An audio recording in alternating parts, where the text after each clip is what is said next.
Thank you very much, and welcome everyone who is here today. Yeah, this work actually is some form of an extension of my PhD. The issue is I've read novels on migration, and I've done my PhD on African migration novels. I started asking myself, writers have talked so much about migrants and have even interviewed them. And one of the novels I used on Black Sister Street was written after an interview.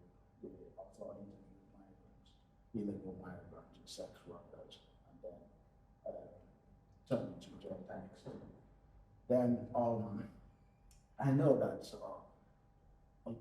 a lot of agency, a lot of individual is lost when you try to midwife the interview to generate text.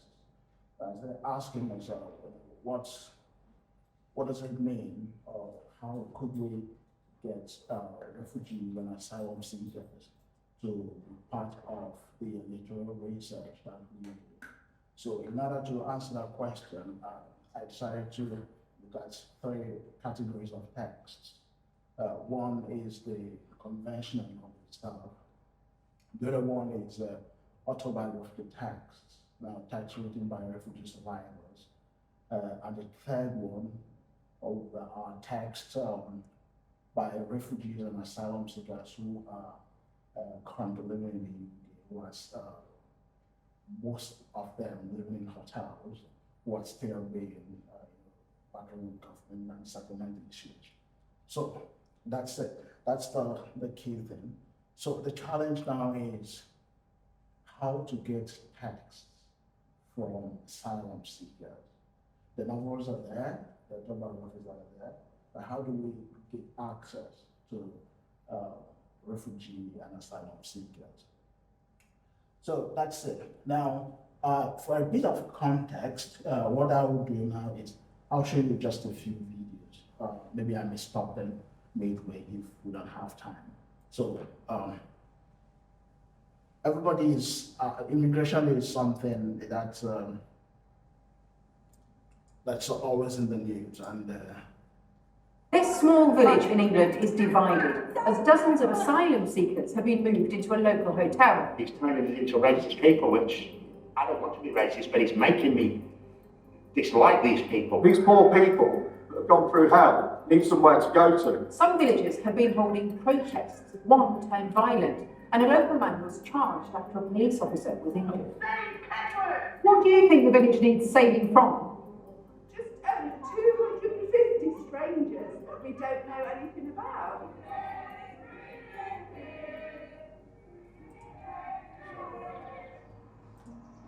Kegworth, there's a sleepy village. sorry about that. I was trying to. Those people know each other. It's a very small community.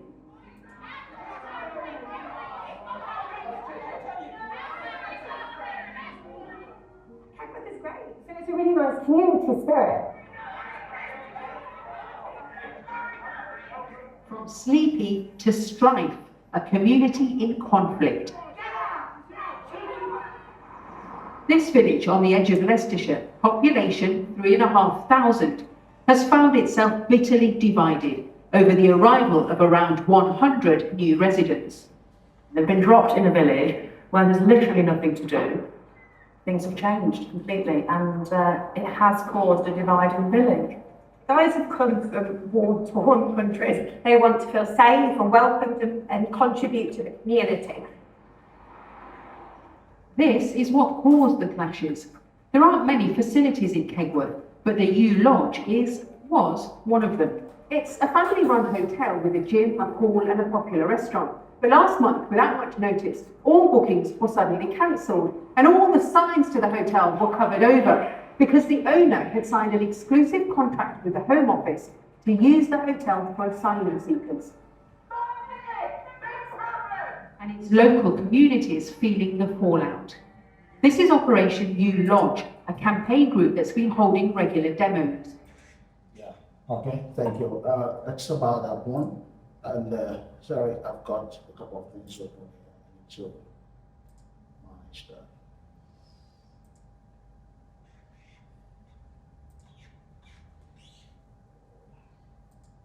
Yeah.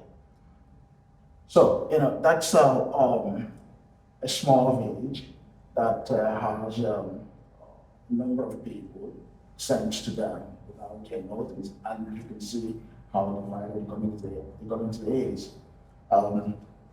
Some think that, well, we can't welcome these people, we don't know them from Adam, we don't know who they are.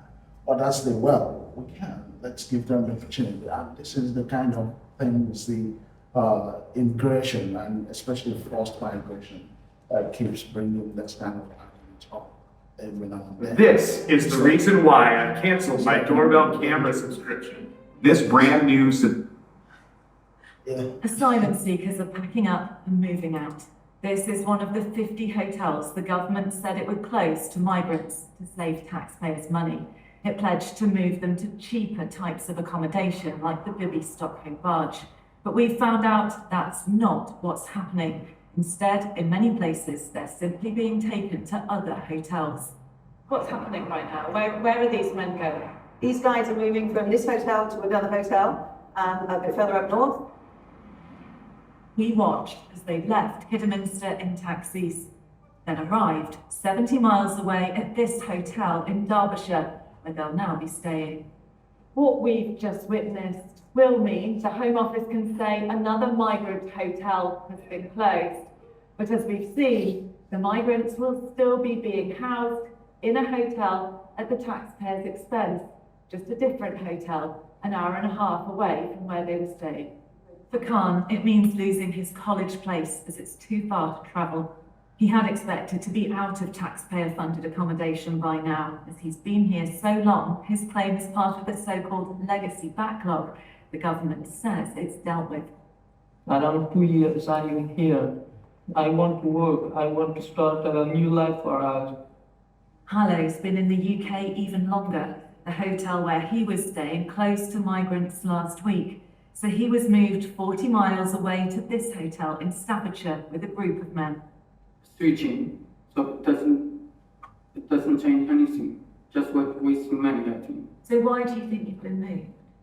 I think just because of the next election. So they want to tell the native people we sort out the hotels. Children lost school places when this hotel suddenly closed to migrants. Okay, thank you. So that's about that. Now, you see, I try to project this to make you see, how divisive the arguments on the immigration and forced migration and illegal migrants or asylum seeker could be. Whether it is that there are so many issues intertwined in it, politics,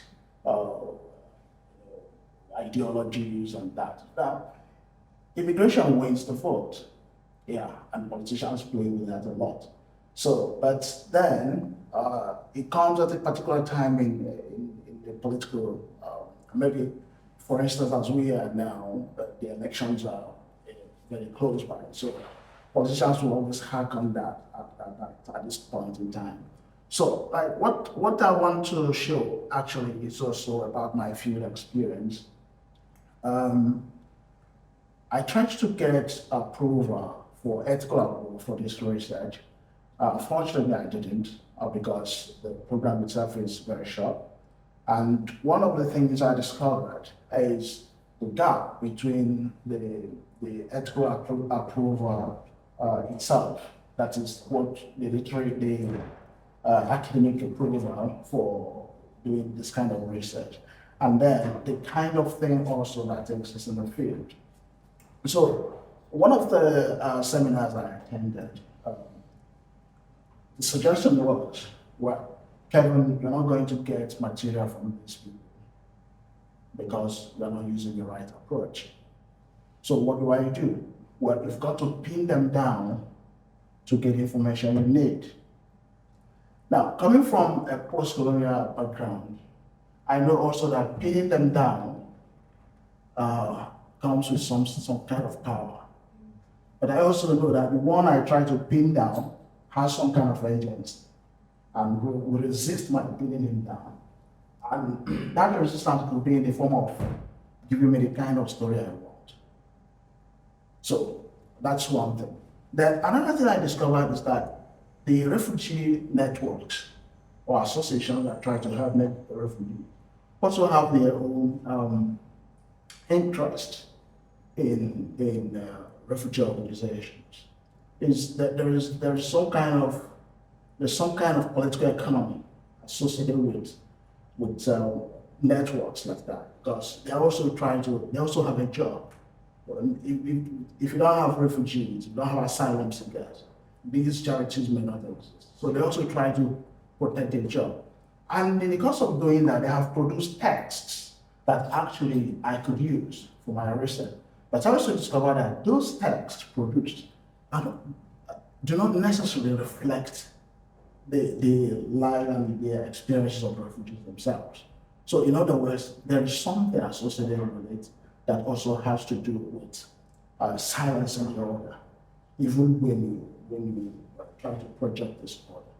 So these two approaches or these two perspectives make me think about something else. How do we get into refugee research, involving refugees in the kind of research we do? What is wrong with the approaches we've been using? So what I did, some of the ideas that came to my mind, and that's why I've got this. So for some of you who are familiar with African literature, especially with the novels of Tsymbalyuk, this is the Colonels. So Achebe talks about the Colonels so much in his novels. And that is because the Colonel has a very central place in Igbo worldview. Well, I am Igbo, maybe that's why I've chosen that too.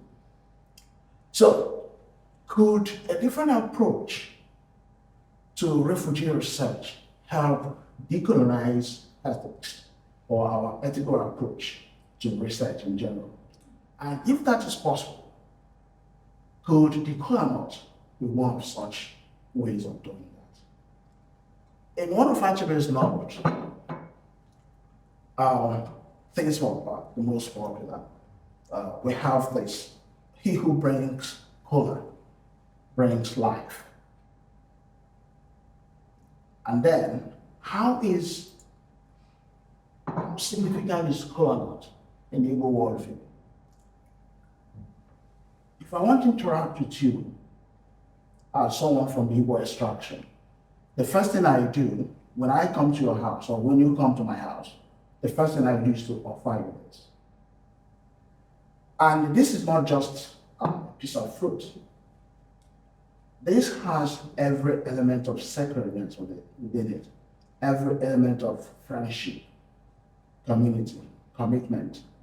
So if I break a covenant, I eat a covenant with you because I welcome you. I don't eat a covenant with my enemy. That's part of what we see in most of our novels.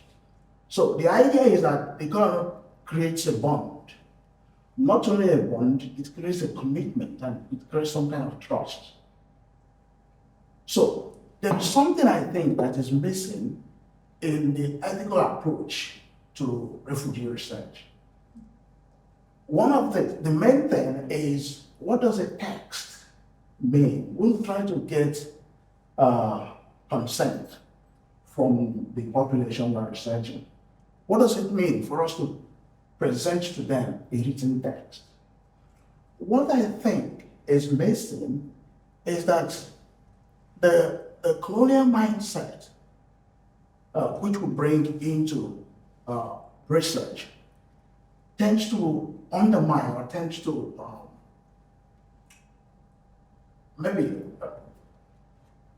somehow does not really bring into perspective what the text means to the author.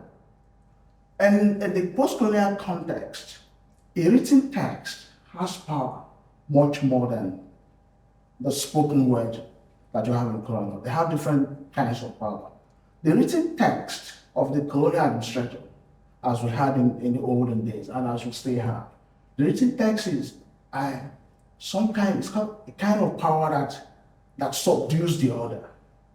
And that is why, to many African people in my culture, if there is a written summon from anybody, somebody brings a text and says, please, can you sign this? Nobody will sign it because, from experience, people who have signed texts either ended up in police custody or signed away the fortunes of the community. So, in that case, going to the field with a written text and asking people, yeah, this is what I'm going to do. Can you sign to give me consent? I discovered that nobody was doing that. And I started asking myself, would it be possible to decolonize ethics in order to have more space for interacting with people that with the colonizers?